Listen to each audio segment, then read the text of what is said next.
Miarabantsika tsiraiavindray ratro laka misy maraina fa 7 volana jolay izao manona fahasoavan'ny tompo aminao izay manaraka tsy tapaka ny fandraisana ny tenin'Andriamanitra eto lohanterantsika ny amin'ny mofinainana io dia hivavakasika ny tompo Andriamanitra eo tolotraianao ny dera ny laza ny asa sy ny voninahitra soatranao izay efa tombontsoa lehibe na nananay anio miaraka aminao eto ary raisinay zavatsoa zany satria ao aminao ny no azahoanay fahasoavana ko mitenena raha eo fa voninkenanao izay aminaran'i Jesosy. Amen. Raha teny nofinainantsika androany dia manao hoe miaro ny fitondran-tena. Nalaina amin'ny Petera 1:2-1 manao hoe ry mahalala mananatra anareo satria vahiny sy mpivahiny anareo fa dio ny filaninofo fa miady amin'ny fanahy reny. Amen.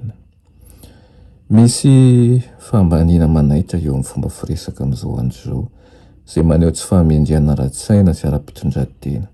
Tsy fahita firy intsony ny toetra mendrikaja, ny fahatsorana sy ny fanetretena. Tena tsy akasitrahan'Andriamanitra nefa izany. Manjary fahazarana ny fisainana ratsy ka manimba sy mandoto ny fanahy. Asa raitsy anankiray monjy dia mamela diany izay tsy mety afaka raha tsy amin'ny alalan'ny rany Kristy irery ihany. Raha tsy manapa-kevitra hiala amin'izany fahazaran'izany sika dia voaloto ny fanahy ka ndoto ny hafa ihany koa ny rano izay miboiboika avy amin'izany loharano tsy madio izany.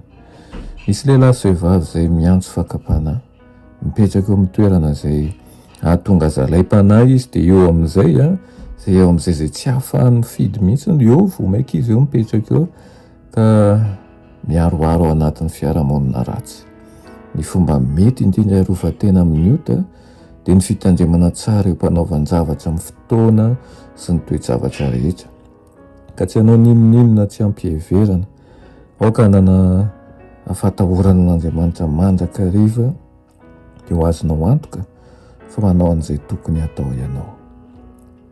Tsy maintsy ahompana amin'ny loha hevitra madio sy masina hatrany ny saina aoka ialana avy hatrany izay rehetra tsy madio izay madio sy mampandroso no kolokoloana sy mpanjinina mba hitombo hatrany amin'ny fahalalantsika n'Andriamanitra amin'ny fimbanjinana ny zavatra ny ananitra.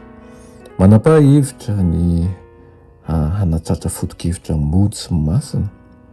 Ataovy ambony ny tanjonao miasa ampiniavana sy fahatokiana tahaka nataon'i Daniela amin'ny fomba tsy miovaova sy ampaharetana dia tsy hisy ninoninona azo ny fahavaro atao hanakanana ny fandrosoanao.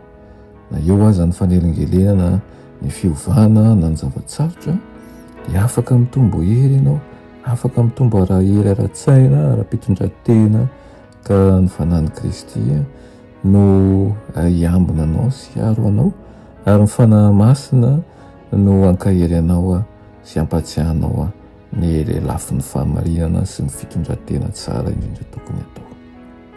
Ny heriko dia ho amin'izany lalam-piainan'izany tokoa ny isika ka hiroso amin'ny fahamasinana hatrany hatrany. Amen. Vavakasika sotranao zaray hoany amin'izany teninao izany amin'ity maraina ity.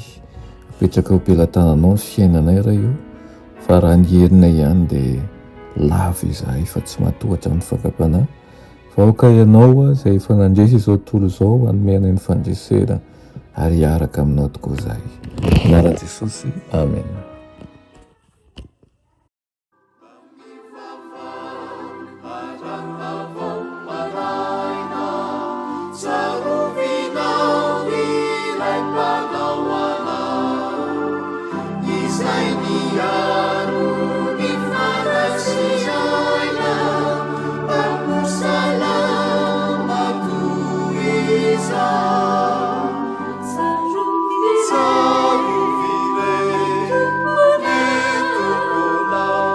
Piaro